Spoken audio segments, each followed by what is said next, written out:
donc fi ñu bëgg aw nag. mais dana ci ñëw mais balaa ngaa sori. DG APROSI bi tëb na Mamadou Gueye.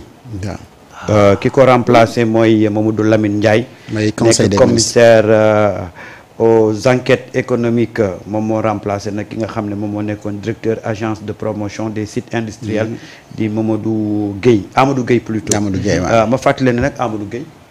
dafay amoon ay problème coow yu bëri waaw. ba à l'époque Guy Marius Sagna avait saisi ki nga xam ne moom mooy gouvernement bi ci lu jëm ci ay voiture bu ñu ne woon dañ ko loué. à hauteur de 4 millions par mois. depuis 10 mois bi mu nekkee foofu. ak son chauffeur. waaw donc coow loolu demoon na ba benn agent dénoncé ko woon bu nekkoon ca biir kër ga agent bi directeur bi mujj koo dàq. mise à pied. waaw mu dem inspection du travail ñu ne ko c'est trop. waaw mu mujjee ko faf dàq. ñu mujjee ko faf dàq. kon Amadou Gueye boobu tëb na tey ñu remplacé ko par ki nga xam ne. yaa ngi ci conseil des ministres bu gaa yu bëri doon xaar Mamadou Lamine Ndiaye. waaw donc yooyu ñoo fi nekk gum moo génn gum donc ci conseil des ministres bi nga xam ne communiqué bi daanu na léegi. mais dinañu ci revenir plus amplement mais ce qu'il faut retenir mooy APROSI moom la question a été réglée. alors docteur ça a suscité beaucoup de bruit. beaucoup de débat quand même. Docteur ku nekkul si jubal jubanti moom la ñu tëbal tey. conseil des ministres. une analyse ci décision bi. c'est extraordinaire c'est que moo tax il faut ngeen xam ni ñi fi nekk nii. amuñu caaxaan ci loolu te pour la première fois Sénégal ñu am des valeurs comme ça. au sein du gouvernement. au sommet de l'État et dans toute l'administration. fu mu toll nii képp ku doon luubal. instant yi yaa ngi xot-xoti parce que xam nga ni sa loxo ngi xasan nga. mais xam nga ni foo teg sa loxo ñu dagg ko. donc je pense que si c'est avéré en tout cas.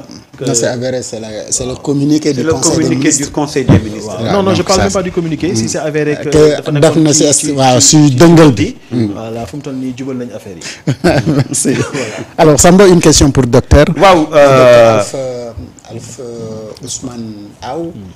nekk président mouvement Teranga Sénégal dinañ ñëw ci Teranga jooju. parce que am na ko fi leble Teranga et actuellement Teranga ji mu joxe daanaka mu ngi cangal yi. nekk également nekkoon cadre ci Awalé et vous avez une question. tout à fait alors question bi ma am wax na ko nee na non seulement toogul teleem di seetaan meeting bi mais dafa dem. bi mu demee doxantu na mais surtout déglu na discours Ousmane Sonko. tey dans certaines officines li ñuy reprocher Ousmane Sonko. mooy dafa yor ba tey posture opposant que son franc-parler des fois c'est pas nécessaire pour quelqu'un qui est dans le gouvernement. bonne analyse nga def ci.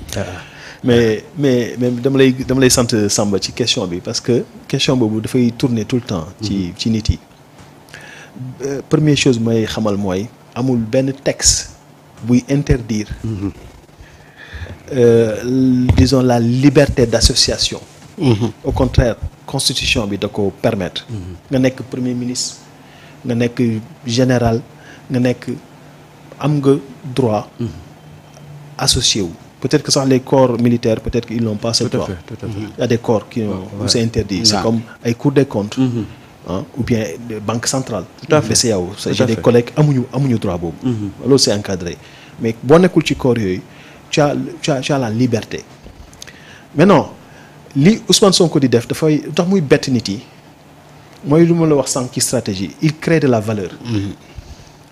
en stratégie la stratégie déjà la définition de la stratégie nga xam ne Michael Porter 1976 nga boobu juddooguma. mu ngi koy développé di expliquer ni.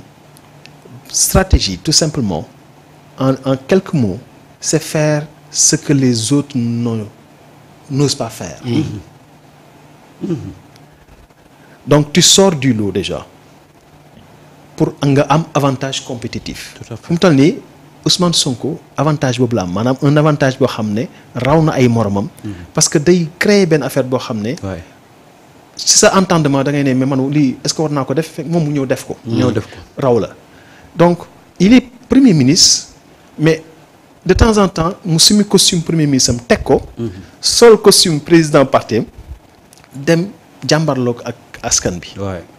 wax leen lu mu xalaat wax leen lu tax mu doxalee nii lu tax ak lan mooy solution bi et man je trouve que c'est excellent parce que au moins ça maintient une communication ak askan bi surtout parce que dañu am askan boo xam ne bu ñu ko fàtte aussi nous faisons partie des 25 pays les plus pauvres et quand on dit pauvreté c'est lié aussi à l'éducation ça veut dire que on est les moins éduqués et quand je dis moins éduqués ça veut dire que on a une frange population boo xam ne bu yaatu boo xam ne maanaam pour nga wax ak ñoom mënoo toog sa bureau yore sa micro làkk sa français ñu lay comprendre jaaykatu caaf bi ak marchand ambulant bi la jaay darkase mais foog nga wax ak ñoom parce que ci réew mi la ñu bokk suñuy rakk lañ suñuy sët lañ suñuy doom lañ et Sonko foofu la nekk en fait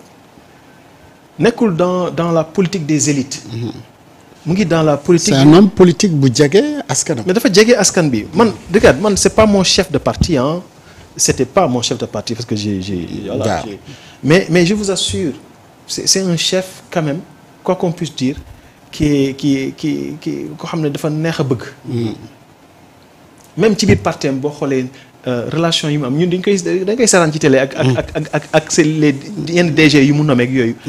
ay ñoom Jean-Michel ak ay ñoom Kébé ay ñoom Keïta mais da ngay gis complicité bu am ci ñoom.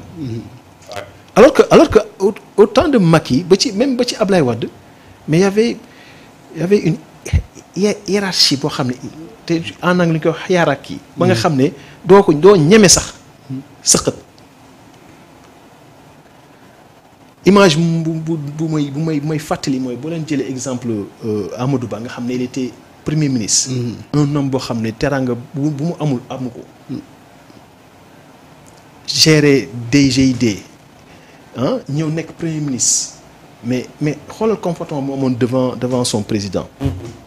nii la daan def quelqu'un qui se plie devant son président c'est pas le cas aujourd'hui donc loolu dafa bokk ci rupture yi. parce que diggante président ak premier ministre lu leen rawante wu ñu lu bëri benn classe rek la. dañuy rawante kii moo nekk ci kaw moom moo ci topp. kii moo yor signature décret yi. ba pare moom mu ko signé. voilà kon kooku dafa war a nekk sa nawle. kooku dafa war a nekk sa nawle donc Sonko loolu lay incarné nawle la président la. parce que moom mooy gouverner moo tax gis nga terme yi muy utiliser nit yi di ci discuter avec ignorance di ne ay c'est le président qui gouverne non le président préside. c'est le président de tous les Sénégalais et il a un chef de gouvernement qui gouverne. et c'est lui moom président moo koy évaluer mooy xool ndax li mu gouverner baax na su baaxulee mën na ko non attends arrête jaaral nii. exactement mu orienté. mais c'est le chef de gouvernement qui gère tout le gouvernement tous les ministres moom moo leen dox fa la ñuy jaar. pour patron de l'administration également. c'est le patron de l'administration. alors. wàcce boppam. kon daf ñu jëlee ci état Dupont indi ñu ci état Demba. mais tu l'as c'est l'exemple patent. je peux avoir un exemple plus patent que ça Dupont ba ci Modou wala Demba Dupont Demba voilà. dañu jógee état Dupont dem ci état Demba maanaam delluwaat ci sunu. te loolu ñun sunu parti bu ma nekkoon awale dañ ko daan incarner di ko wax parce que dañu doon wax ni il faut sénégaliser il faut que ñu sénégaliser. sunuy jëf sunuy wax ak sunuy administration waruñu toppandoo tubaab yi. yéegal affaire yi ci tubaab bi. yaakaar ni boo làkkee tubaab rek. ba mu rafet yaa ëpp xam-xam. mu may fàttali aussi yenn critique acerbe bi ñu doon def ci ministre Yacine Fall. parce que bu làkkee français nga ne kii da ngay xam ni kii jolof la. mais gars yi di ko dal yaakaar ni làkkam français moom mooy déterminer performance am. fekk ne ci kaw gis naa ni man fu ma toog xam naa ni moo leen gën a performant parce que la preuve